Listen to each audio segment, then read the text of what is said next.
Dando que la educación como pilar fundamental en el desarrollo de la sociedad despierta nuestra curiosidad y compromiso constante para mejorarla. En este contexto, damos la bienvenida a nuestro segundo ponente del día de hoy, el politólogo Manuel Macías.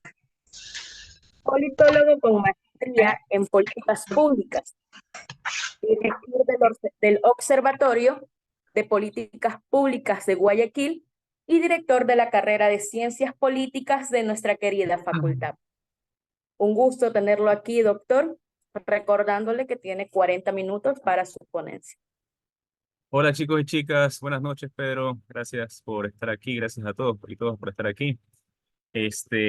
Bueno, vamos a hablar un poco de forma interactiva, quizás espero después un rato, acerca de la consulta popular en términos generales, en primer lugar a nivel de América Latina y luego a nivel de Ecuador y luego quizás lo último que es un poco ya más un análisis respecto a la consulta popular acá en Ecuador, esta que se va a dar, ¿no? Bueno, en primer lugar, la consulta popular, referéndum, plebiscitos, son unos mecanismos de democracia directa que se vienen dando hace mucho tiempo, ¿no? El plebiscito es plebiscitum, es el dictado del pueblo, de la plebe. Y bueno, en ese sentido se ha tratado de que sea, o se ha buscado que sea un mecanismo que sea una alternativa de democracia directa y participativa frente a los fracasos o frente a, digamos, a la desconfianza que se tiene en muchos casos respecto a cómo los políticos deciden. Entonces, en primer lugar, eso como a nivel, digamos, conceptual, pensar que los plebiscitos, los referéndums, consultas populares, lo que buscan es de cierta forma darle como que sustento a, y participación máxima a la ciudadanía dentro de una democracia y a veces también en casos autoritarios, ¿no? Eso en primer lugar está normado en la Constitución, en la Ley Orgánica de Participación Ciudadana, y bueno, eso en el caso ecuatoriano. Quería darles un par de datos para que ustedes los tengan ahí, los anoten, si pueden, si quieren, si les interesa. Eh, y es uno que estuve viendo de una lectura que hice previamente a este evento, de una de las académicas que más ha trabajado el tema de consultas populares y referéndums, que se llama Janina Welp, WELP, que ha, digamos, hecho investigaciones acerca de los plebiscitos y referéndums en América Latina desde todo el siglo XX. ¿Sí? Entonces, me pareció que había unos datos interesantes y algunas cosas que les quiero compartir. Lo primero que quiero compartirles, ¿alguien tiene una idea? No, más que ahorita una compartirles, antes de compartirles voy a preguntar, ¿alguien tiene una idea de cuántos referendos se han hecho más o menos desde 1900 hasta el 2010, 2020? Roberto, a ver, te activo y desactivo rapidito, ¿ya? ¿Estás? Sí, mister, ¿cómo está? A Hola, ver, teacher, buenos años. dale, ¿cuántos? Unas 250 veces se han cambiado la constitución. O sea, sí, sí, se han 250 veces. cambiado. Cambio de constitución, ya. Esa no fue la pregunta específica, pero en todo caso, 250 veces cambio de constitución, ya. ¿Alguien tiene una idea respecto a cuántos referendos o plebiscitos? Nada de ChatGPT, nada de Google, así al vuelo. Creo que son unas 12, profesor, 12 o 10, no recuerdo bien. Consultas Desde populares. 1900 hasta el 2010. Consultas populares. Ya, está bien, 12. Ah, en América Latina estoy hablando. Una más, a ver, ¿quién más? Bueno, hablé en Ecuador, en Ecuador son 12, si no me equivoco. Bueno, solo para que tengan el dato. En 13 países continentales de América Latina, desde 1900 al 2009, han habido 141 referendos. 141 referendos en básicamente un siglo, 1900 a 2009. Si le sumamos ahora los últimos que han habido en el resto de América Latina en los últimos 13 años, yo creo que llegamos más o menos a los 150, o sea, contando los de Ecuador, los de Colombia, los de Chile, entre otros, ¿no? Perú. Así que bueno, eso en primer lugar. ¿no?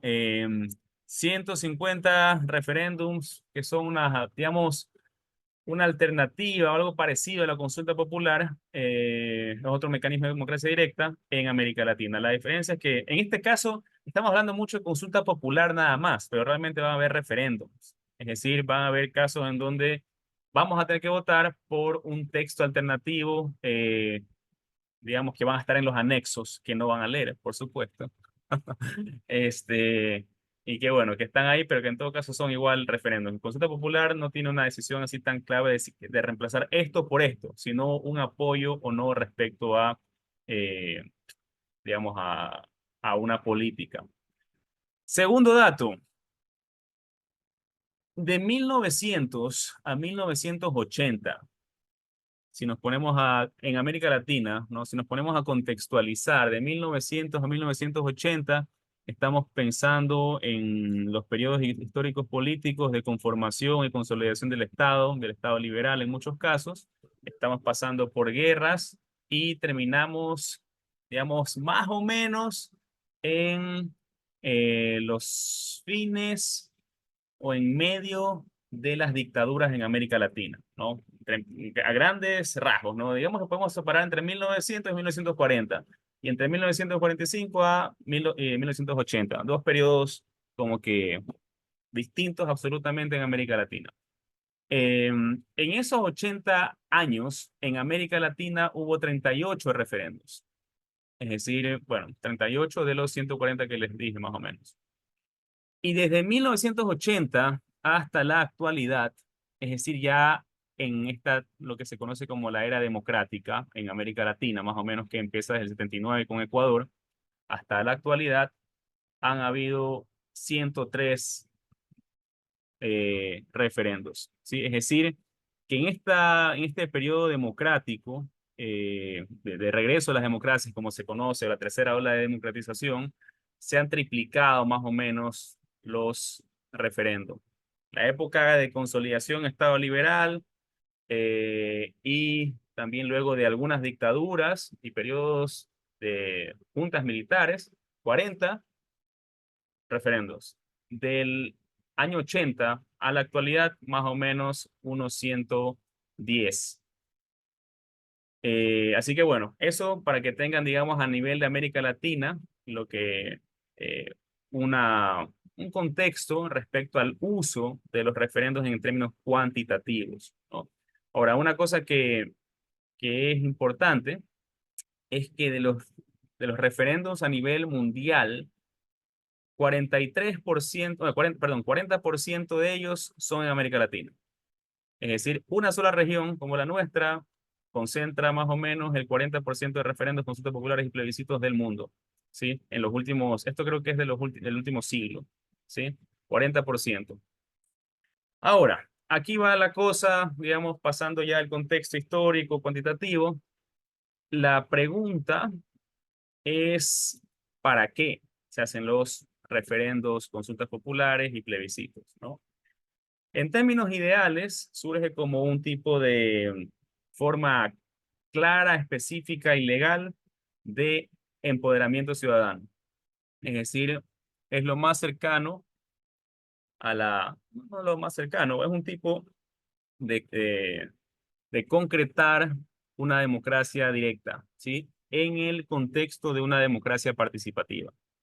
¿Qué quiere decir eso?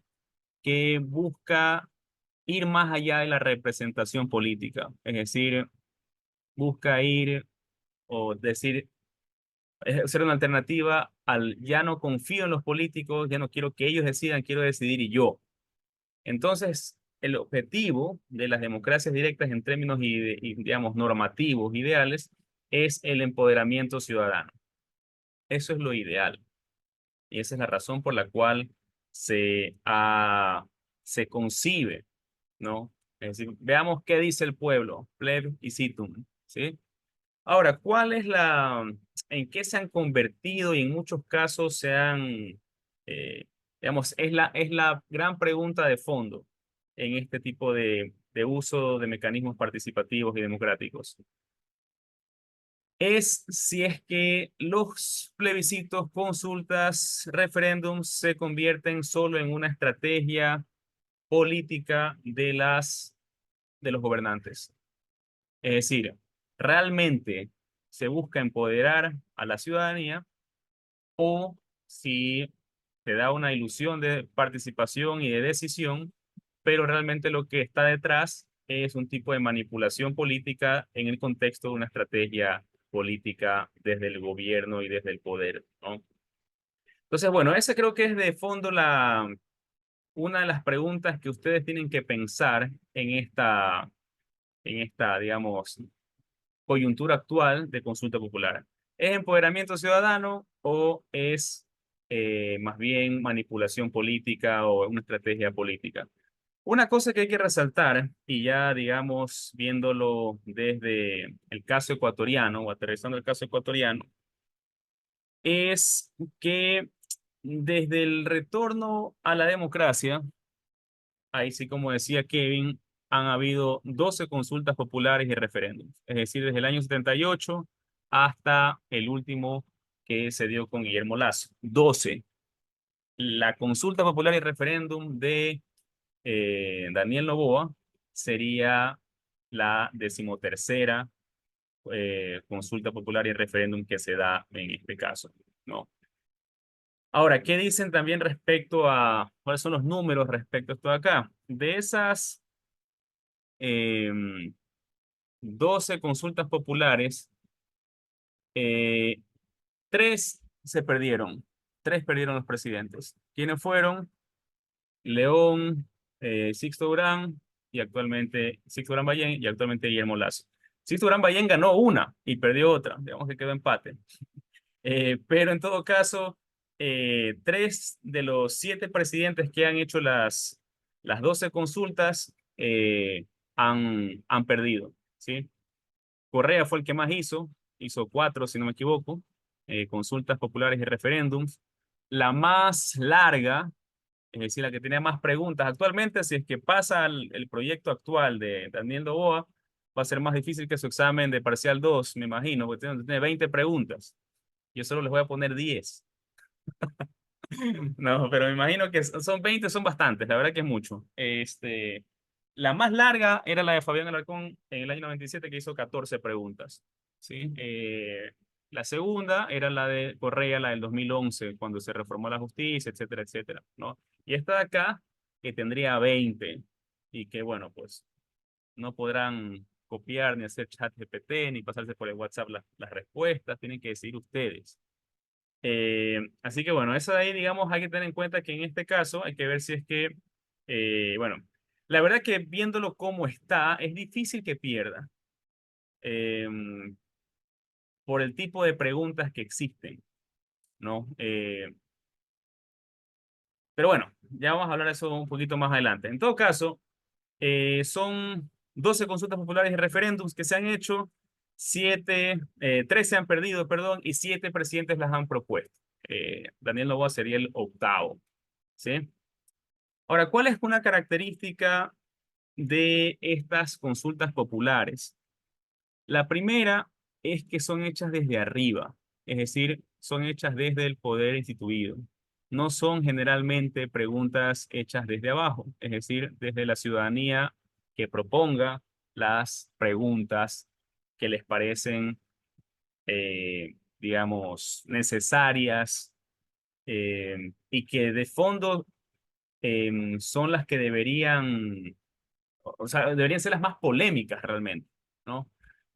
Porque en todo caso, hasta como estrategia política, ahí como Poncio Pilato se lava las manos y dice, ustedes decidieron eso, no fui yo.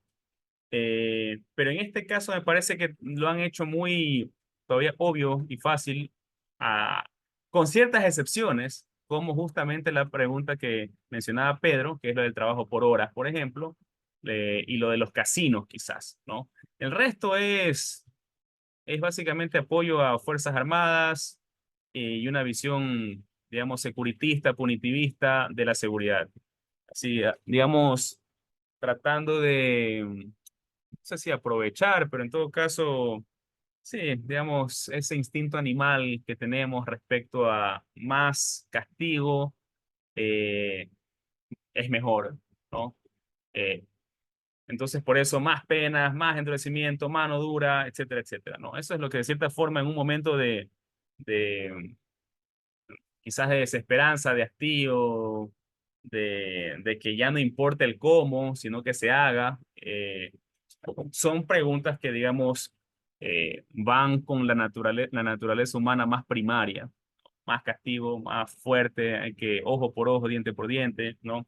La gente ahorita, digamos, quizás está más en ese ánimo, ánimo social, ¿no? Así que, pero bueno, en todo caso, una de las digamos, características es que han sido preguntas desde arriba, ¿sí? Consultadas en grupos pequeños. A mí me parece en este caso que la consulta específica que se está dando, la original, la previo a las críticas, era básicamente hecha por militares y penalistas. Es decir, era una visión absolutamente, digamos, securitista, penalista de más fuerza, digamos, apoyo a las Fuerzas Armadas y por ahí una yapa, digamos, eh, inentendible, que era lo de los casinos, que nadie entendía bien cómo, por qué entraba eso ahí. Y encima como última pregunta, que era como la que te dice, sabes que ya voto más bien que todo que no, en vez de ponerle en la mitad, como más astutamente quizás lo han hecho en otros tipos de consultas populares y referéndum. Pero bueno, se hizo así. Vinieron las críticas y vino otra tanda, ¿no? Que ya me parece que recoge más planteamientos diversos y plurales de distintos grupos, ¿no? En un marco, digamos, eh, de los actores políticos, de ciudadanía, sociedad civil, eh, como para, de cierta forma, eh, ser un poco salomónico en la consulta. Ahora, claro, eso te deja una consulta de 20 preguntas, o sea, que realmente no sé si en otro país exista. Quedemos en que vamos a buscar eso. Si alguien tiene ahorita abierto el ChatGPT o el Google, vea por ahí, ¿existe otra consulta en el mundo de 20 preguntas? Para ver si existe. Yo no estoy muy seguro, la verdad. Debe ser un caso bien raro. Ahora, esa es la primera característica. ¿Cuál es la segunda característica y una de las razones por las cuales se hacen consultas populares? Es porque eso, digamos, es como se lo ha utilizado, digamos, ya como eh, razonamiento o causal, ¿no? Es porque existen bloqueos institucionales. Es decir, porque el Ejecutivo no se pone de acuerdo con el Legislativo, porque no existe, digamos, mayoría, porque simplemente ya han tratado, y ese es justamente un tema que les pusieron los críticos, creo que de forma correcta, observaron que tú puedes pasar ciertos temas cuando el legislativo, o sea, ciertas preguntas a la consulta popular y referéndum, cuando el legislativo se haya negado o haya reprobado cierto proyecto de ley previamente. En este caso, ni siquiera ha habido eso. Es decir, pusieron unas cosas como por primera vez. Entonces, bueno, pero lo que quiero decir es que eso se ha dado históricamente cuando entre ejecutivo y legislativo ha habido un cortocircuito. Caso Lazo, Asamblea Nacional. Lazo, Asamblea, bueno, y por eso es que lo hizo, en todo caso. Por eso hizo la consulta popular previa y referéndum, porque ahí había una razón con la cual se sabe que no va a pasar nunca este tipo de asuntos por asamblea. Tengo que ver cómo utilizo el mecanismo de, digamos, de poner al soberano, el pueblo, por encima de todo este conflicto político para que se resuelva, ¿no?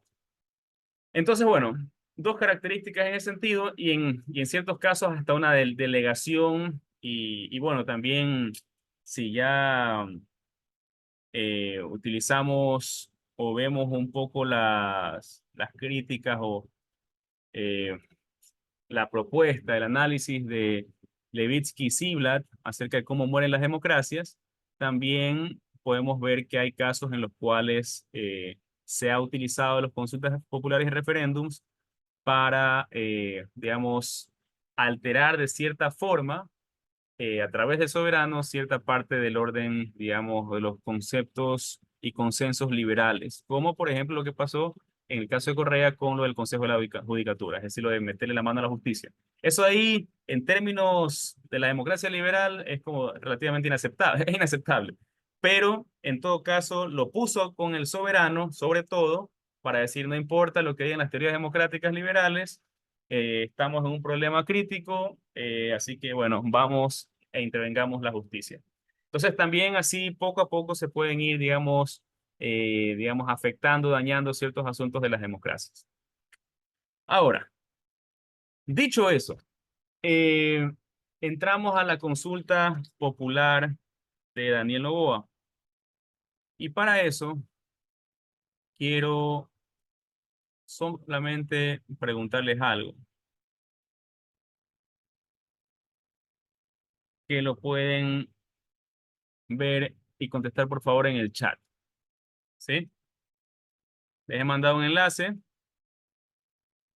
eh, para que, por favor, puedan contestar. No, perdón, todavía no voy a compartir. Tienen un minuto para que luego puedan ver los resultados, ¿sí? Solo entren, den clic y tienen solo una pregunta que responder.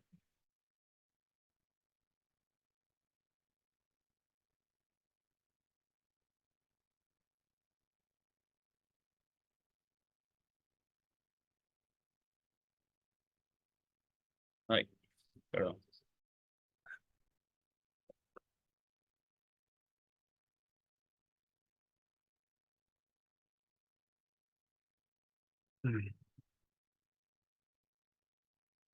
No, no se preocupen, que es anónimo todo, así que no estoy viendo quién es.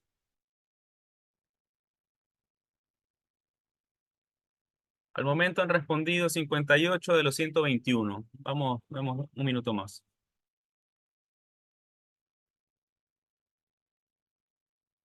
Solo esa pregunta, nada más. Solo esa pregunta. Así es. Puedes poner otra vez. Ah, Puedes poner el vínculo otra vez, por favor, Noel. ya, Cambio de máquina. ahí está. Gracias. Sí.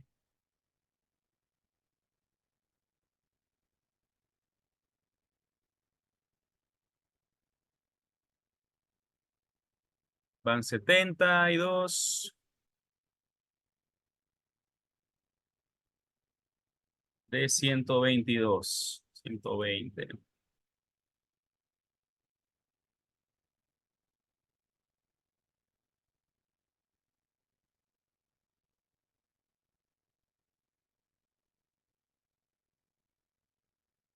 Mm. Son 82. Cuando lleguemos a 100 paro, ya para ahí tener el número exacto.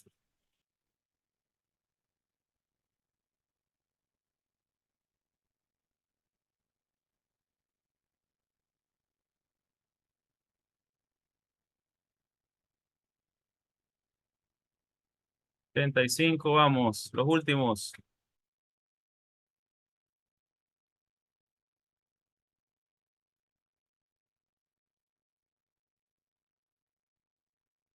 Los últimos dos, a ver, ya para cerrar. Voy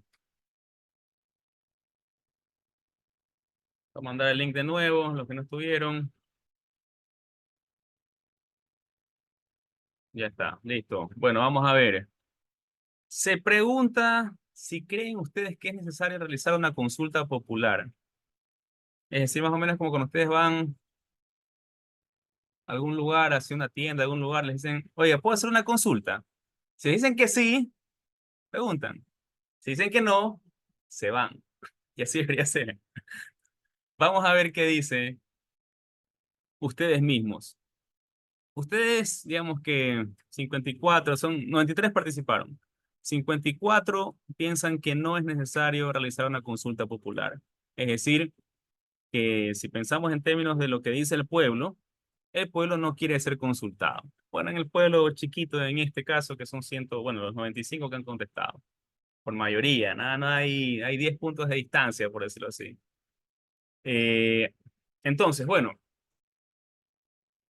La mayoría creo también que refleja, este resultado me parece que sí refleja también lo que piensa la gente. Es decir, no es una cosa así, digamos, eh, absolutamente fuera de la realidad, ni tampoco me parece que es una burbuja eh, específica con una ideología específica o con o que son todos anti-Noboa o pro-Noboa. Quizás la gran mayoría de aquí votó por Noboa, quizás más o menos, quizás lo apoyan en general, pero creen que la consulta no es necesaria. No por eso dejan de apoyarlo, quizás, no por eso pueden pasar muchas cosas. El asunto es que creo que en general la gente ve que no hay una razón real para preguntar cosas en este momento, porque también la gente ya quiere un tipo de acción específica, ¿no? Y los términos de la consulta son muy especialistas, es muy de la burbuja política, es decir, legalistas, son asuntos con ciertas cosas constitucionales, la gente no tiene de fondo una idea respecto a qué es lo bueno, qué es lo malo, qué es lo positivo, qué es lo negativo.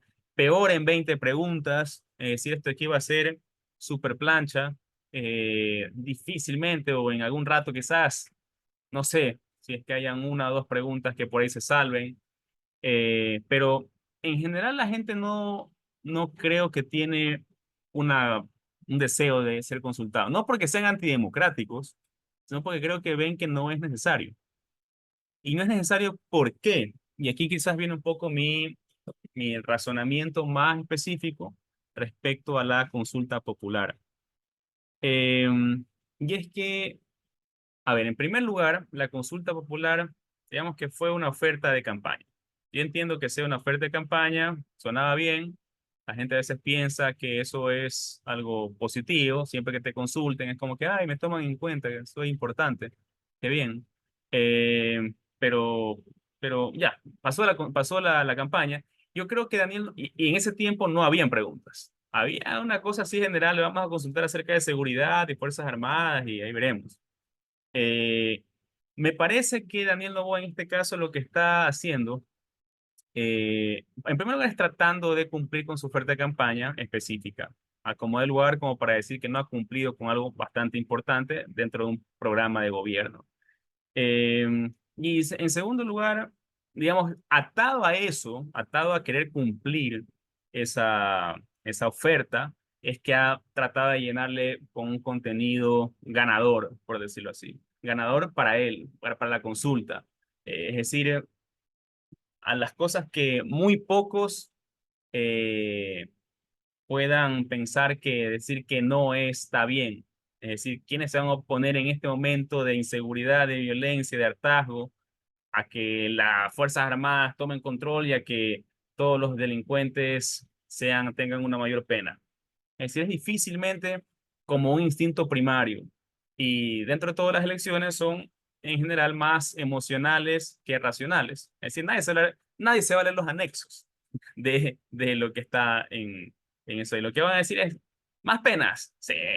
Más Fuerzas Armadas, sí. Y ya después, ya como viste 20, ya el resto sí, ¿no? Eh, Quizás en algunos casos votando en contra de cosas que les puedan interesar, etcétera. Yo creo que, por ejemplo, y eso, bueno, eso no es espacio de esta discusión. El tema casinos, CIADI y horas de trabajo, las tres económicas más que nada, son las que merecen más discusión, ¿no? Que la gente va a votar que sí, quizás, o en plancha, pero no por un asunto racional de decir, ah, claro, yo tengo 50 años y ahora voy a ser contratado por horas porque la ley me lo permite. No, porque van a haber, igual quizás muchos jóvenes que van a tener muchas otras, digamos, cualidades, universitarios, con energía, solteros, sin familia, que se quedan trabajando ni sé cuántas horas, le pagan dos, pero trabajan seis, es decir, que van a ser preferidos. Esa es una discusión larga. Yo tengo así como que, digamos, por decirlo así, sentimientos encontrados respecto a esa pregunta, porque creo que pueden haber cosas positivas, pero en principio me molesta, por decirlo así.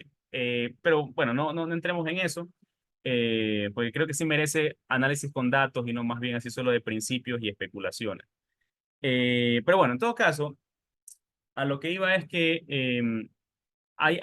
esa es la primera razón, ¿no? Es decir, cumplir oferta de campaña y de cierta forma, claro, ser un ganador de un proceso electoral específico que no creo que le sume, la verdad, mucho apoyo. Yo creo que muchas personas que ustedes que están aquí, que creen que no es consulta, que la consulta popular no es necesaria, es posible que, como dije hace un rato, que hayan votado por Noboa y quizás lo apoyen, pero no por eso apoyen la consulta popular. Y si gana la consulta popular, no es que su percepción de Noboa va a, qué bestia, este es mi presidente, sino es que se va a hacer más fuerte. Va a ser, en este momento, la consulta popular ya es secundaria respecto al otro fenómeno coyuntural que vivimos, que es lo de la guerra, del conflicto armado interno. Es decir, y ahorita hay una cosa que yo no sé si es que la tenía de cierta forma pensada, así a nivel de como estrategia. Y es que, a ver, el conflicto armado interno está dentro, o sea, es como una extensión del decreto de estado de excepción, ¿sí? El decreto de estado de excepción dura 60 días y tiene para poder ampliarse 30 días más. Es decir, que más o menos que era el 7 que empezó, ¿no? Del 7 de enero. Tenemos hasta el 7 de abril, estado de excepción con conflicto interno armado. En términos legales, ese es el fin del conflicto interno armado, porque eso es lo que se ve decretado en el estado de excepción y solo se lo integra al estado de excepción. No es que se ha planteado como la guerra específica, es parte del estado de excepción como los de Lazo, pero ahora incluido en un estado de excepción y con 22, digamos, bandas, grupos delincuenciales organizados que se los llaman terroristas. Es decir, digamos que tiene 3 meses para acabar este conflicto interno armado. Después, generalmente, las facultades volvemos a un estado regular, digamos, de no excepción. 7 de abril del 2023. La consulta popular o las preguntas de consulta popular fueron también entregadas más o menos, creo que el 5 de abril, 5 de enero, 4 de enero o algo así. Tienes 15 días, 20 días de la consulta de la Corte Constitucional, digamos que se acaba enero. De ahí tienes 15 días del Consejo Nacional Electoral para convocar, 15 de febrero. Y de ahí tienes 60 días para que se realice la consulta popular, 15 de abril. Es decir, que más o menos la consulta popular, si se estaría dando en los términos legales generales, y el fin del decreto de excepción se da más o menos en el mismo tiempo. Que creo yo, claro, que como no se va a acabar y no se va a resolver nada hasta el 15 o hasta el 10 de abril, es posible, claro, que la gente va a decir, oye, ya pasaron 3 meses, ahorita tienen que darle, digamos, con todo, porque si no va a llegar el 10 de abril sin resultados reales, solo pegándole a los hacheros y delincuentes de las zonas urbanos marginales de Guayaquil, Esmeraldas, Los Ríos y El Oro, pero no cogiendo a los narcos de verdad.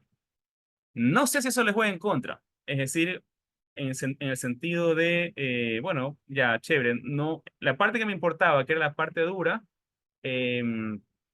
no tuviste grandes resultados o los resultados esperados. Y ahora me pides que vote por ti en una consulta popular donde, o sea, como para continuar este tipo de estado de excepción como tal. Y eso nos va a costar 60 millones de dólares, pero y incluso ni siquiera tienes incluso, van dos cosas, dos apéndices. Incluso ni siquiera está bien hechas las preguntas porque no hay texto que reforme al código, o sea, no hay texto específico que reforme las cosas como para hacer el bypass a la asamblea, que eso es lo que generalmente se busca. Y en segundo lugar, ni siquiera te llevas mal con la asamblea. ¿Para qué quieres hacer un bypass? Si te están aprobando todo. Es decir, si mandabas todo esto por asamblea, te lo aprobaban en general. Más bien, la pregunta que quizás podías poner en consulta popular, porque es polémica y no te la van a aprobar y ya te dijeron que no te van a apoyar, es la del IVA, la del 15%. Porque esa ya te dijeron tus asambleas, o sea, los asambleístas de las bancadas aliadas que no te la iban a aprobar. Y por último, lo del IVA al 15% también es algo que creo que merece discusión y no un sí ni no, digamos, tajante. Podría haber pasado que en estos meses se pudo tener o se podría tener una discusión mucho más elaborada y rica respecto al IVA al 15% y propuestas intermedias, y que finalmente eso se pone en consulta popular. Es decir, que la gente diga finalmente si quiere IVA 15% o se mantiene 12%. Incluso pueden haber posturas intermedias. IVA al 15%, donde el 3% extra sea dirigido a programas sociales para reconstruir el tejido social en los barrios de las áreas en conflicto, por ejemplo. Es decir, que el extra esté atado a un tipo de política pública. No suena mal. Es decir, ya puedes tener cosas. Claro, si te dices 15% para financiar la guerra, y digamos que la guerra es de $1.000 millones, ya, no nos pongamos a pensar en financiar el conflicto armado interno. Pensemos que esos 1.000 millones, 300 sean utilizados para asuntos más bien de enfoque social, de convivencia social y tejido social. Ya no suena tan mal. Es decir, y también, claro, dices, a ver, realmente quiero pagar que se quemen, así como que fuese un año viejo, quemando la plata y con los juegos pirotécnicos, con las balas, con la gasolina de los militares, o prefiero que $300 millones sean dedicados específicamente a los barrios más conflictivos de Guayaquil para proyectos sociales, culturales y deportivos, por ejemplo. Quizás la gente no se negaría de todo ahí, porque dice, bueno, esa plata ya está bien, si no me gusta, aparte todas las cosas extras que se dicen, ¿no? Que el 90% no paga IVA de los alimentos, cosas que me parecen que son técnicamente, digamos, interesantes y que creo que faltan quizás más voces y economistas, etcétera, etcétera, que muestren más ese tipo de cosas en términos reales y no tanto especulativos.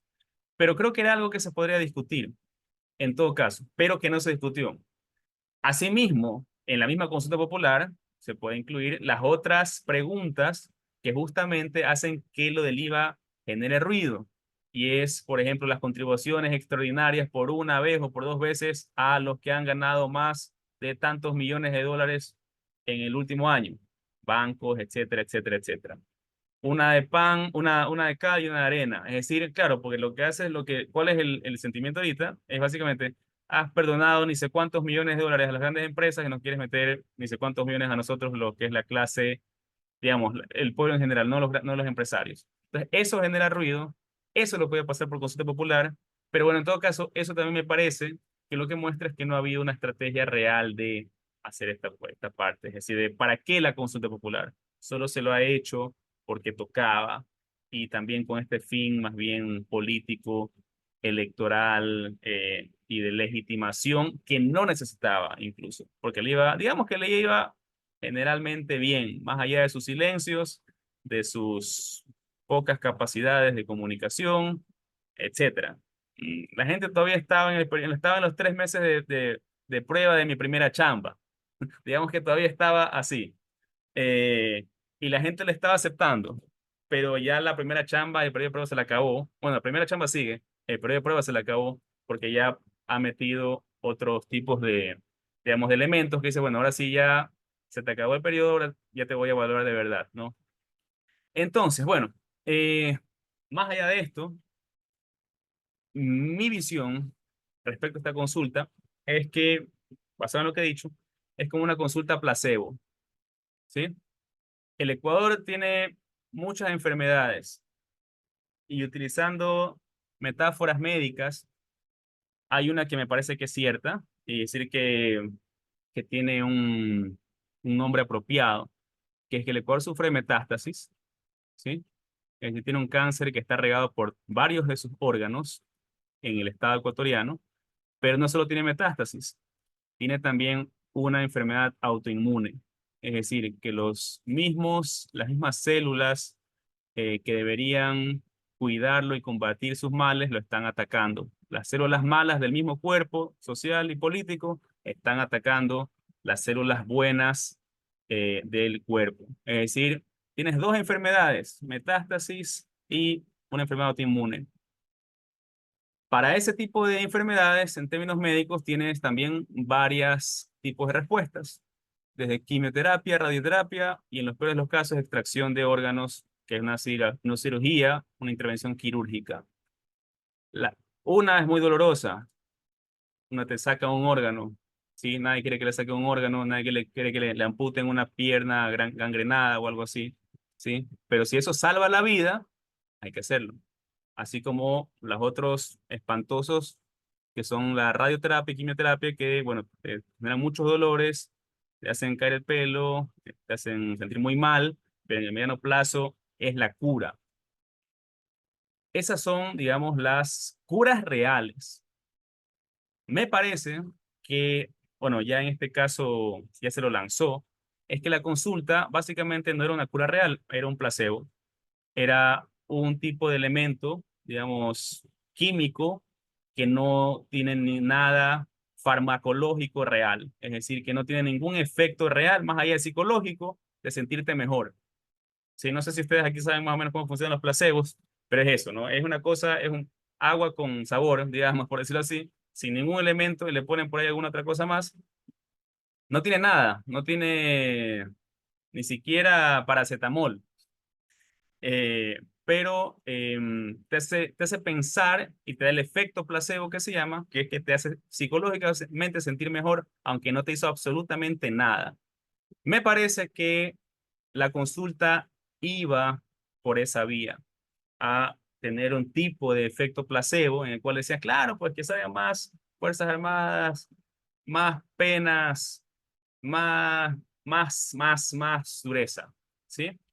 Pero de fondo no te aliviaba, no te estaba curando de absolutamente nada. ¿Cuáles son las digamos, intervenciones necesarias? Tiene que ver justamente con una reforma penitenciaria, una intervención integral en cárceles, que eso no lo estaba planteando la consulta. Eso se lo ha hecho ahorita por el asunto de la guerra, del conflicto armado interno. Tiene que ver con depuración y limpieza institucional, tanto de la función judicial como por fuerzas de seguridad, especialmente esas dos cosas. Si preguntaban, por último, otra vez, ¿quieres meterle la mano a la justicia de ciertas formas específicas? Quizás también estaban dando más en el órgano infectado que simplemente dando un placebo.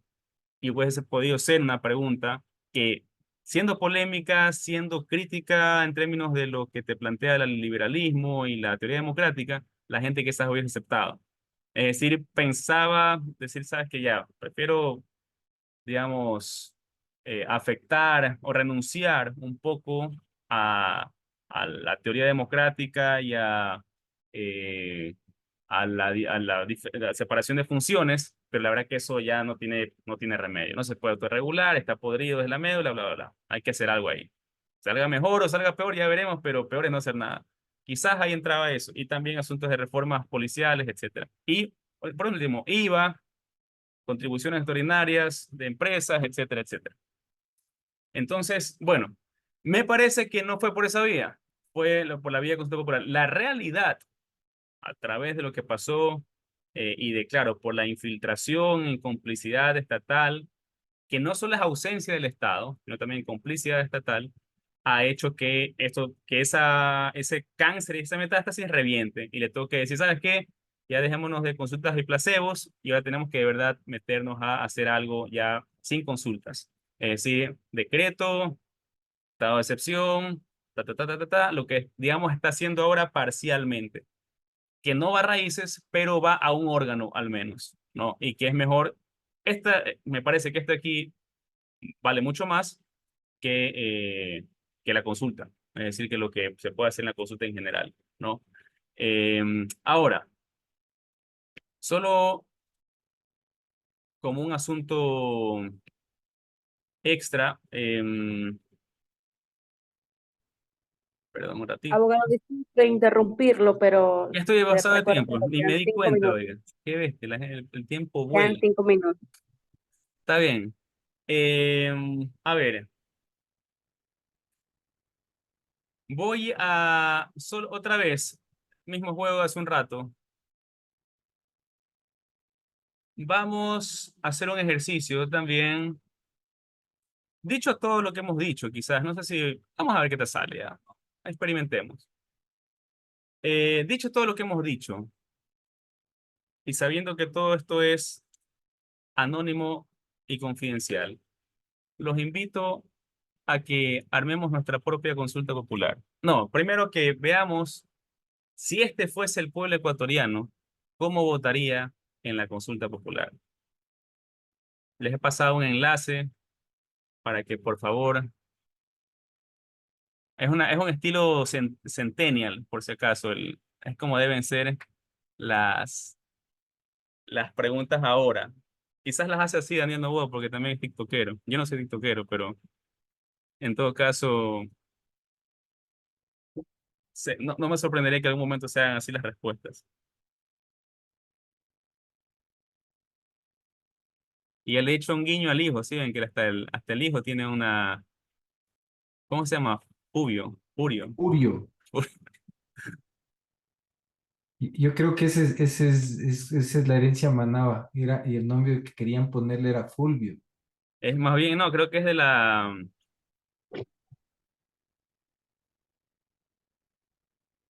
esposa, del papá. Pero bueno, la verdad que a mí me molesta eso de pensar que ellos son una realeza y que nos tenemos que poner a pensar en como que fuesen príncipe Harry y Meghan, no sé. No me importa que haya nacido el hijo, ¿sí me explico? Pero todo el mundo lo sabe. Bueno, son 10 preguntas. No voy a ser antipático, tengo las otras 10, la verdad. No sé si lo quieren hacer. Si me dicen que sí, se les envío, solo como para conocer resultados. Ya, está bien. Entonces, está el primer link, es la consulta 1, son las 10 preguntas primeras. Y ahorita les envío las otras 10.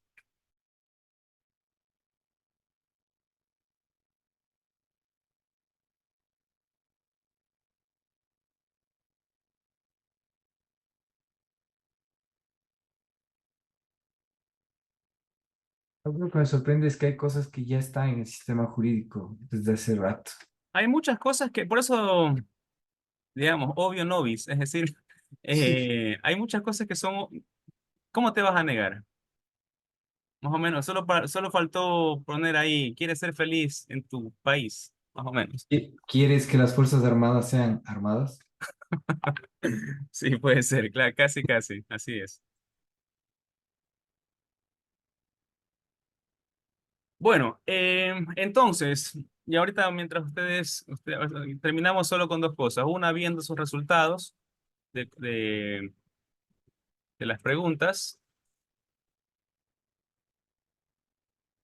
em, y luego les voy a dejar algo más bien abierto para que ustedes lo hagan y quizás se los comparto luego a través de Ariana, de Alice, que son como unas propuestas de si ustedes tuviesen que hacer las preguntas de consulta popular, ¿cuáles hiciesen?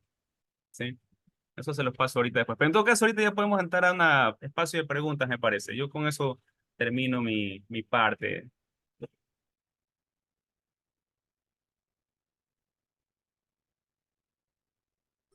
Listo, abogado. Muchas gracias por su ponencia. No me abogado. A continuación tenemos las preguntas realizadas por los presentes. Tenemos una pregunta que nos ha hecho nuestra compañera Isa, la cual dice, ¿considera que reconocer el arbitraje internacional podría ser considerado una forma de ceder soberanía? Sí, y creo yo. Dentro de todo, esa fue una de las razones por las cuales se las había quitado. Justamente creo que al comienzo del gobierno de Correa. Eh, pero bueno, hay algunos que dicen que más bien eso, bueno, no sé cuáles son los argumentos a favor, quizás realmente Por yo. favor.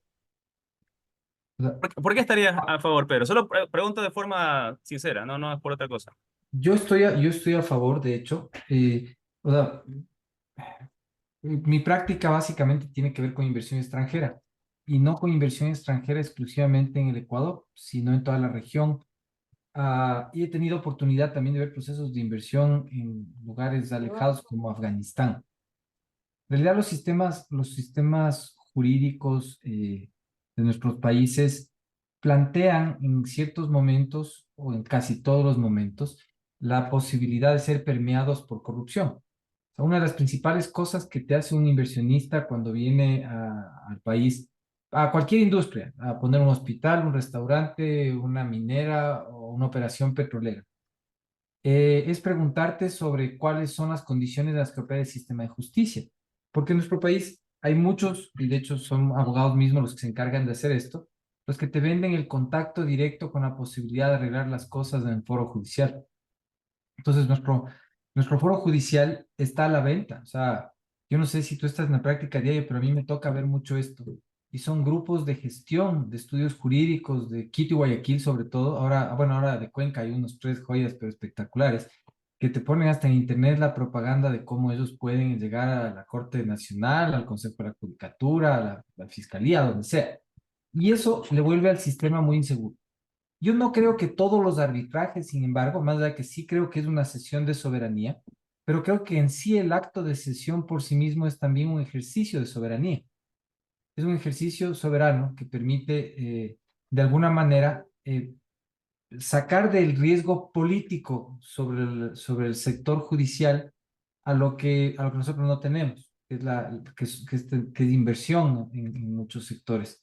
Lo importante de las cláusulas arbitrales para mí no es en dónde se hace el arbitraje, sino quiénes los llevan a cabo y bajo qué ley.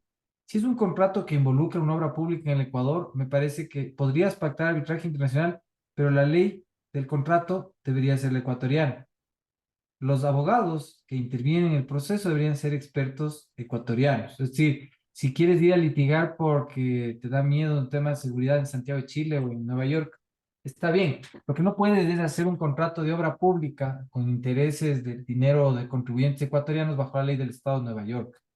Eso es lo que yo veo que está mal. Pero de ahí es lo más usual, que los ingleses cuando contratan a los franceses para explotar gas en el Mar del Norte, se sometan a la jurisdicción de un centro arbitral americano en Dubái. Al revés, cada vez está más vigente la internacionalización de la administración de justicia con los métodos de resolución alternativos de conflictos internacionales para poder abstraerte de la cancha en donde el inversionista puede perder o tiene que forzar las cosas con corrupción. Entonces, por experiencia práctica, te digo que va a sonar feo. Para los inversionistas es más fácil pelear en el contencioso administrativo porque se compra más fácil.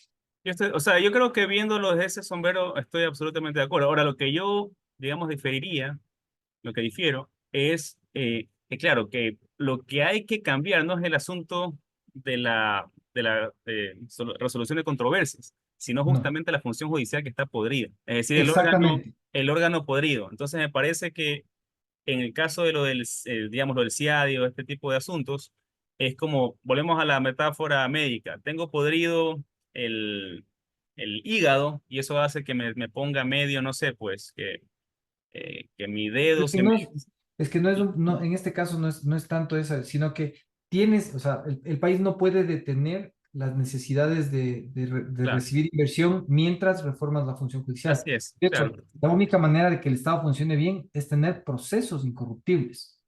Y los procesos incorruptibles son procesos largos de construir. Entonces, para mí, si nosotros tuviésemos una justicia confiable, de hecho, creo que deberíamos vender servicios de resolución de conflictos al resto del mundo. Eso, y virtualmente es lo que hacen cortes como las de Nueva York, en donde se litiga, creo que es algo así como el 30% de todos los conflictos comerciales del mundo. Ujú, Pero claro. ¿por qué? Porque el sistema es confiable. Entonces, yo creo que tú tienes toda razón. Necesitamos volver nuestro sistema incorruptible y eso es algo que se puede hacer. Pasa definitivamente por una acción política que tiene consecuencias letales. Porque si tú quieres meterte en contra del sistema, nos van a dar duro. Pero es algo que yo creo que estamos cerca de que generacionalmente el país encuentre el beneficio que implica tener sistemas así. Gracias, pero voy a compartirles rapidito esto de acá, solo para que vean cómo es la cosa. En nuestra pequeña consulta popular, bueno, una participación baja, 25 respuestas nomás, pero primera pregunta, sí, 90%, 88% segunda pregunta, tercera 80%, 84% en la cuarta. del 80 para arriba, 92%, 96, 88, 84, 84. Obviamente no es una muestra representativa, pero algo dice. Y en la segunda parte, que justamente aquí está la de los casinos, ya vemos un poco más de diferencia, ¿no? Ya casi un empate realmente entre el sí y el no. Y el resto más bien mantiene esta acá, la de los proyectos de ley, también que solo sean para la materia económica, está un poco más peleado que el resto, está solo con 50%. Eh, lo de los indultos, creo que es esto de acá. Sí, los indultos, 71%, 84 con lo del CIADI, el asunto de la inversión bilateral. Y vamos a ver, de acuerdo, Fuerzas Armadas, 80% también, que sean juzgados en distintas cosas. Y acá, por ejemplo, vemos que también hay una mayoría de gente, estudiantes, que, bueno, los que están aquí presentes, que también un 80% dirían que sí lo de las trabajos por horas. Así que bueno, eso es solo como para que quede ahí mostrado. Y bueno, en todo caso, solo ahora sí mi última intervención respecto a esto es que les quería otra vez solo hacer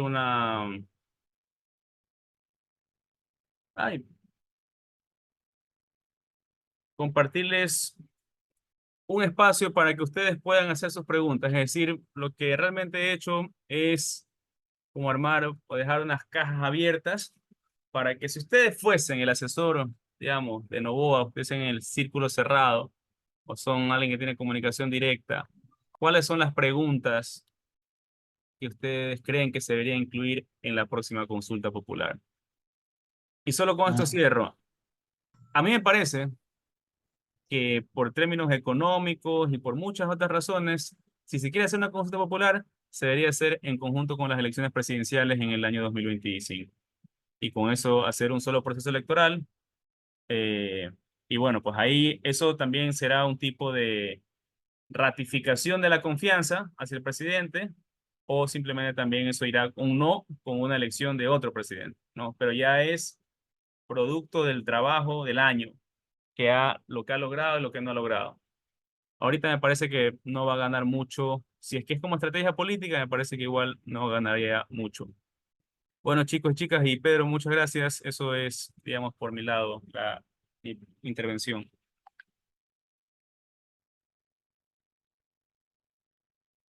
De parte del Movimiento Juventud Universitaria, quiero agradecerles a los ponentes por darse cita el día de hoy en contribuir en la educación de un país mejor con las futuras generaciones.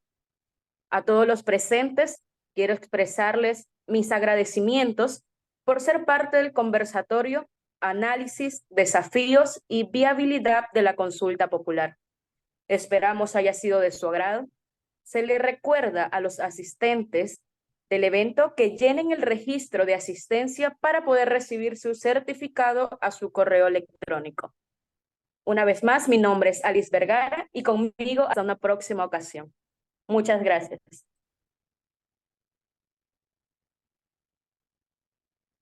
Bueno, Gracias a todos. muchas gracias. Hasta luego. Pasen bien. Gracias. Pero, mucho gusto. Chao. Hasta luego. Chao, gracias. Muchas gracias.